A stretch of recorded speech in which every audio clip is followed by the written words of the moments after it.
Asina nwanne kwagba meziokwu n'ụwa. Asina nwanne kwagba meziokwu n'ụwa mama.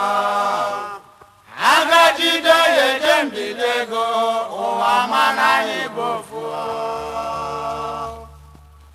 Fishanya mire bezina. Fishanya mire bezina. Umuwa fishanya mire bezina. Igwe niile jekonozo. Mmadụ niile jedebe Chukwu. Fishanya mire bezina. Dr. Michael Okafo nke bi number 64 Prakot Road Fego Onitsha. Onye ahụ na anwụ ya je Michael ga-agwọ ya right.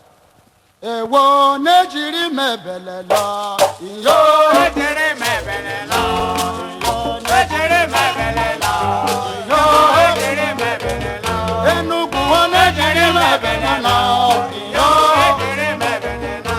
Ụmụaya n'ejiri mebele lọ. Iyo bọsị njere ụmụaya n'ejiri mebele lọ. Iyo ejiri mebele lọ. Ọba n'ejiri mebele lọ.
Ebele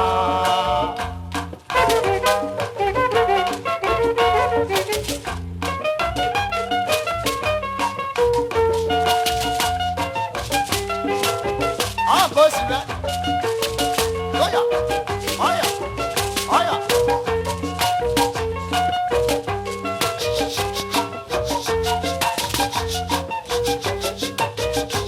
Ọ bụ onye? Ọ mụta.